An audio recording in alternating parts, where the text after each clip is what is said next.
અમદાવાદ શહેરમાં સામાજિક તત્વો બેફામ બન્યા છે। અમદાવાદ પોલીસે પડકાર ફેંકતા સામાજિક તત્વો, વસ્ત્રાલમાં સામાજિક તત્વોએ તોડફોડ કરી। શાશ્વત બે સોસાયટીમાં લોકોની કારમાં તોડફોડ કરવામાં આવી। 15 થી 20 લોકોના ટોળાએ આ આતંક મચાવ્યો હતો। સ્થાનિક લોકોમાં ભયનો માહોલ છે। પોલીસ તપાસ કરી રહી છે। જાહેર રોડ પર કાર સાથે જઈ રહેલા લોકો પર પણ હુમલો કરાયો। કાર ચાલકો પર છરીઓ, પાઇપ અને તલવારોથી હુમલો કર્યો। જાહેર રોડ પર આતંક મચાવનારા લોકો કેમેરામાં કેદ થયા છે। દ્રશ્યોમાં પણ આપ જોઈ શકો છો આતંક મચાવતા આ અસામાજિક તત્વોના બે લોકો પર તલવારથી હુમલો કરતા ઈજાગ્રસ્ત થયા। જોકે પોલીસે અત્યાર સુધી 9 લોકોને રાઉન્ડ અપ કર્યા।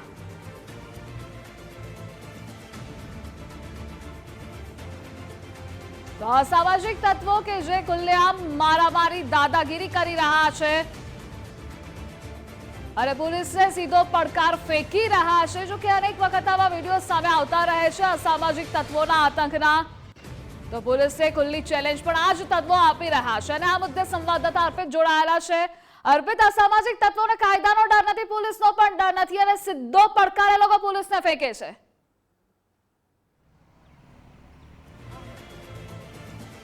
એકદમ સાચું કહ્યું, કેમ કે હજુ તો અમદાવાદ શહેર પોલીસ દ્વારા ક્રાઇમ કોન્ફરન્સ યોજાને 24 કલાક જેટલો સમય થયો હતો ને એની તરત જ આ પ્રકારની ઘટના રામોલ વિસ્તારમાં, રામોલ પોલીસ સ્ટેશન હદ વિસ્તારમાં સામે આવી છે।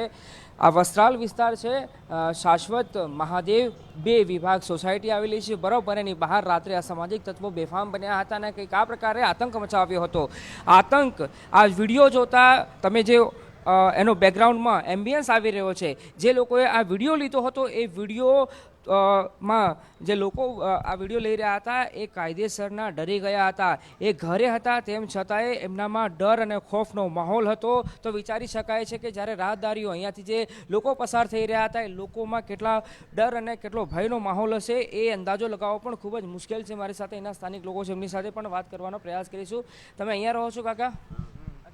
રાત્રે શું બન્યું હતું તમને ખબર છે ખરી? અહીંયા રાત્રે એકચ્યુઅલી કેવું હતું કે અમે લોકો અહીંયા બેઠા હતા, 10-15 જણા આવ્યા હતા, અહીંયાથી બધા તોડતા ચાલુ કર્યું છે। આ ગલ્લાવા અહીંયા જેટલી દુકાનો ખોલી હતી દંડા મારી કરી, પછી આ ગાડી પડી એમાં મારી, પછી એ લોકો આગળ મારતા ગયા ઠેઠ આગળ સુધી મારતા ગયા। પછી અહીંયા રોડ ઉપર ગાડીવાળો બિચારો આવ્યો તો એને બહુ માર્યું, ગાડીમાં બહુ તમે શું જોયું રાત્રે? કયા પ્રકારનો ડર અને ખોફનો માહોલ હતો? કેમ કે જે વિડીયો સામે આવ્યા છે એમાં કેટલીક મહિલાઓ વાતચીત કરી રહી છે, એ વિડીયો ઘરથી લીધો છે છતાંય એમના મનમાં, દિમાગમાં ખોફનો માહોલ હતો એકદમ। પણ જે લોકો અહીંયાથી પસાર થઈ રહ્યા હતા એમનામાં કેટલો ડર હશે?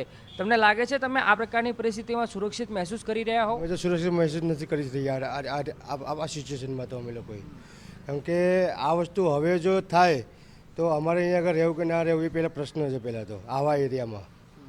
હવે લાગે છે કે પોલીસ કાં તો એક્શન લે કાં તો પછી એનું એક્શન અમારે જાતે લેવું પડે। આ 2 વસ્તુ થાય એની અંદર, કારણ કે આ અહીંયા આગળ વારે ઘડીએ આ વસ્તુ બહુ જ બની રહ્યું છે।